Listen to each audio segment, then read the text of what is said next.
Assalamualaikum warahmatullahi wabarakatuh. Saya Yudinta Delia Deviantari, NIM 15 akan menjelaskan tentang bab 1, yaitu substansi dan hukum akad, wa'd dan muwa'adah.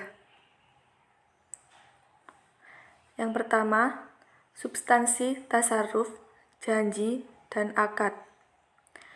Di dalam substansi akad, ada beberapa istilah yang mirip dengan akad, yaitu substansi tasarruf, substansi janji, dan substansi akad. Yang pertama, substansi tasarruf. Tasarruf adalah perilaku yang dilakukan oleh seseorang atas dasar keinginannya yang melahirkan hak dan kewajiban dengan landasan syarak. Tasarruf dibagi menjadi dua, yaitu tasarruf qauli dan tasarruf fi'li. Yang pertama yaitu tasarruf qauli atau ucapan, yaitu ucapan yang bersumber dari satu pihak yang melahirkan hak dan kewajiban. Tasarruf qauli terbagi menjadi dua, yaitu tasarruf yang berbentuk akad atau tasarruf qauli akdi. Tasarruf qauli akdi adalah setiap ucapan yang timbul dari kesepakatan antara dua belah pihak atau lebih, seperti kesepakatan dalam akad-akad wakaf, wasiat, jual beli, ijarah, dan syirkah. Yang kedua, tasarruf selain akad atau tasarruf qauli ghairul akdi. Tasarruf qauli ghairul akdi adalah keinginan pihak akad untuk melangsungkan atau membatalkan akad seperti dakwah, ikrar, wakaf, talak, ibra', dan tanazul. Kemudian, dalam tasarruf qauli ghairul akdi dibagi menjadi dua, yaitu ucapan yang berisi keinginan sepihak untuk mendapatkan hak atau membatalkannya, seperti wakaf, ju'alah, ibra', dan wasiat. Dan ucapan yang berisi informasi, seperti dakwah dan ikrar. Kemudian yang kedua, yaitu tasarruf fi'li atau perbuatan. Adalah perbuatan yang dilakukan secara sadar yang melahirkan akibat hukum seperti serah terima jual beli, ghosab atau merampas harta milik orang lain, dan memanfaatkan hal-hal mubah. Yang kedua, substansi janji. Dalam perdata Islam, janji disebut dengan wa'd, sedangkan kontrak perjanjian disebut dengan kontrak atau al-aqd. Janji adalah keinginan yang dikemukakan oleh seseorang untuk melakukan sesuatu, baik perbuatan maupun ucapan, dalam rangka memberikan keuntungan bagi pihak lain. Adapun muwa'adah adalah janji kedua belah pihak yang saling berjanji untuk melakukan sesuatu pada masa yang akan datang. Muwa'adah untuk sarf berarti janji kedua belah pihak untuk melakukan transaksi jual beli pada masa yang akan datang. Yang ketiga, substansi akad.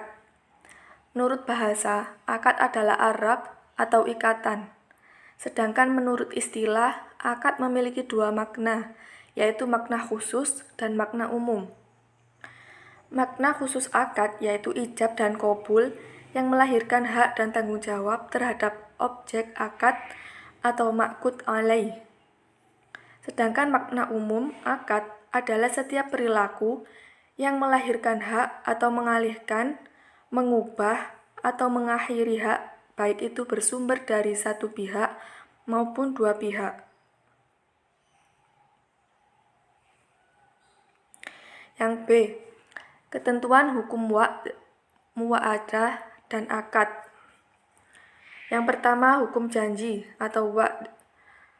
Perbedaan pendapat para ulama tentang hukum janji, mengikat atau tidak, itu berbeda dengan memenuhi janji menurut etika. Karena menurut etika, Setiap janji itu wajib dipenuhi dan tidak boleh dilanggar. Yang kedua, hukum mu'adah atau saling berjanji. Mayoritas ulama berpendapat bahwa mu'adah itu dibolehkan jika status janjinya tidak mengikat. Ketentuan tidak mengikat karena jika mu'adah mengikat, maka substansi mu'adah sama dengan akad. Yang ketiga, hukum bertransaksi. Sesuai dengan kaidah al-aslu fil mu'amalat al-ibahah, yaitu hukum asal yang berlaku dalam mu'amalah adalah boleh.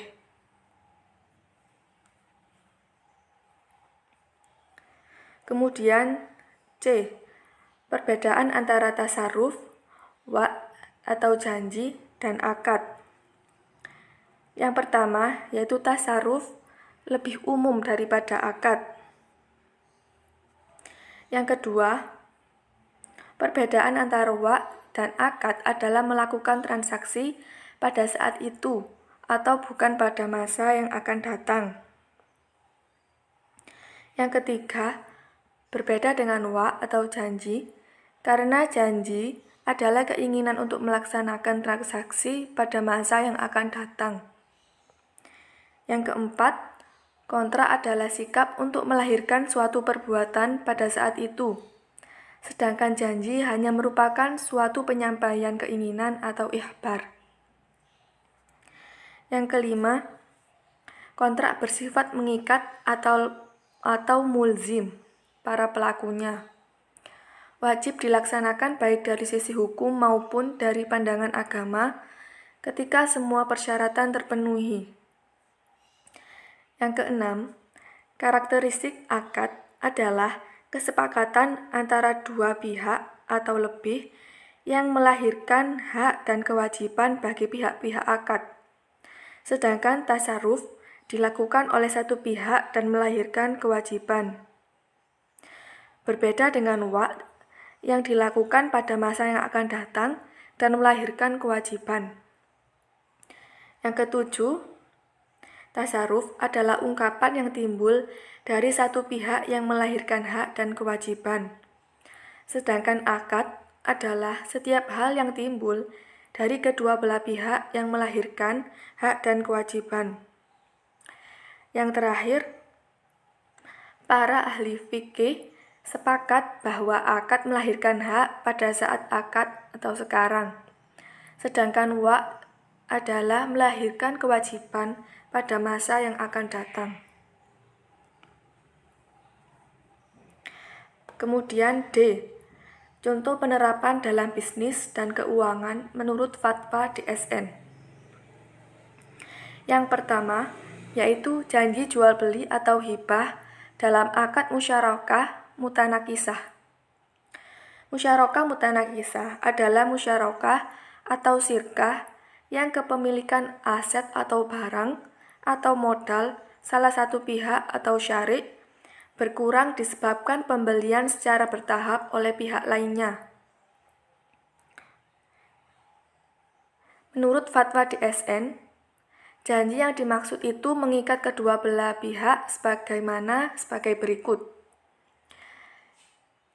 Dalam fatwa DSN berisi, dalam akad musyarakah mutanakisah, pihak pertama atau salah satu syarik, lembaga keuangan syariah, wajib berjanji untuk menjual seluruh hissahnya secara bertahap dan pihak kedua atau syarik yang lain, nasabah, wajib membelinya. Yang kedua, janji dalam akad murabahah. Dalam akad murabahah yang dilakukan di lembaga-lembaga keuangan syariah juga terdapat janji dari nasabah untuk membeli barang dari penjual atau lembaga keuangan syariah. Karena tahapan utama akad murabahah yang terjadi di bank adalah yang pertama, janji nasabah untuk membeli objek akad. Yang kedua, transaksi jual beli antara nasabah dengan lembaga keuangan syariah atas barang sesuai pesanan atau janji Janji yang dimaksud itu hukumnya mengikat kedua belah pihak sebagaimana dalam fatwa DSN, yaitu bank kemudian menawarkan aset tersebut kepada nasabah dan nasabah harus menerima atau membelinya sesuai dengan janji yang telah disepakatinya. Karena secara hukum, janji tersebut mengikat. Kemudian, kedua belah pihak harus membuat kontrak jual beli. Yang ketiga, janji dalam akad ijaroh muntahiyah bitamlik. Dalam akad ijaroh muntahiyah bitamlik, terdapat janji dari pihak penyewa untuk membeli objek sewa. Dalam akad ini, fatwa DSM menyatakan bahwa janji pemindahan kepemilikan yang disepakati di awal akad ijaroh adalah wa'd yang hukumnya tidak mengikat. Apabila janji itu ingin dilaksanakan, maka harus ada pemindahan kepemilikan yang dilakukan setelah masa ijaroh selesai.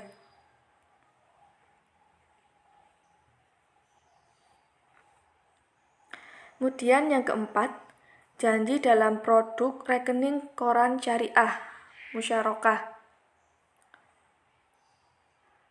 Dalam akad yang berlaku dalam produk rekening koran syariah, terdapat janji dari calon pembeli untuk membeli barang dari penjual.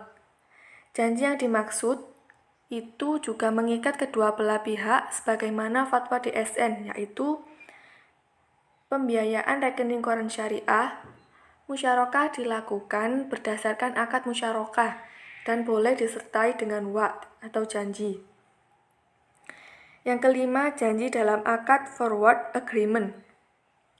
Menurut fatwa DSN, transaksi forward agreement tersebut itu dibolehkan sebagai alternatif dari forward dengan menyerahkan falas secara tidak tunai.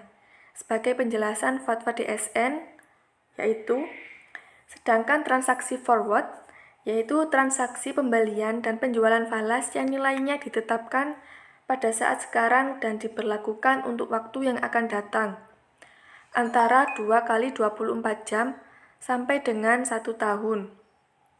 Hukumnya adalah haram, karena harga yang digunakan adalah harga yang diperjanjikan atau mu'adah, dan penyerahannya dilakukan di kemudian hari.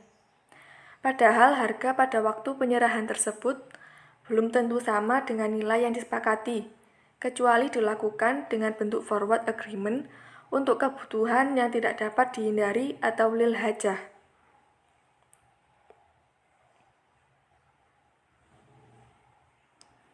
Selanjutnya, yang keenam, janji dalam akad yang berlaku dalam pasar uang syariah. Dalam akad yang berlaku dalam pasar uang syariah, terdapat janji dari calon pembeli untuk membeli barang dari penjual pertama. Janji yang dimaksud itu mengikat kedua belah pihak sebagaimana dalam fatwa DSN. Penjual sertifikat puas dapat berjanji untuk membeli kembali sertifikat tersebut pada harga yang disepakati di awal. Kemudian yang ketujuh, janji dalam akad repo surat berharga syariah berdasarkan prinsip syariah. Dalam akad yang berlaku dalam akad repo surat berharga syariah, terdapat janji dari pembeli untuk menjual kembali kepada penjual pertama. Yang dimaksud itu mengikat kedua belah pihak sebagaimana dalam fatwa DSN, yaitu wa'd atau janji adalah pernyataan kehendak untuk membeli SBS atau surat berharga syariah yang dijualnya pada masa yang akan datang. Penjual SBS berjanji untuk membeli kembali SBS tersebut pada masa yang akan datang, dan pembelinya juga berjanji untuk menjual kembali SBS tersebut pada masa yang akan datang, atau saling berjanji muwa'adah. Yang kedelapan adalah online shop. Online shop adalah penjualan secara online di mana pihak-pihak akad tidak bertemu, tetapi hanya melalui online. di mana harga dibayar pada saat transaksi dan barang dikirim kemudian.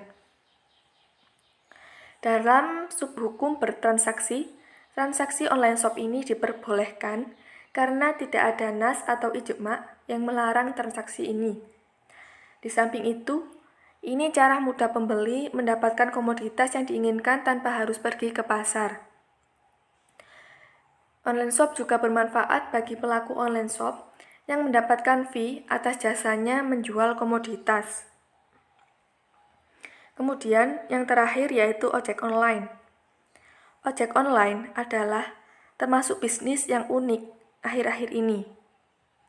Seperti namanya, ojek online sama seperti ojek pada umumnya, yaitu menjual jasa mengantar penumpang ke tempat yang dituju.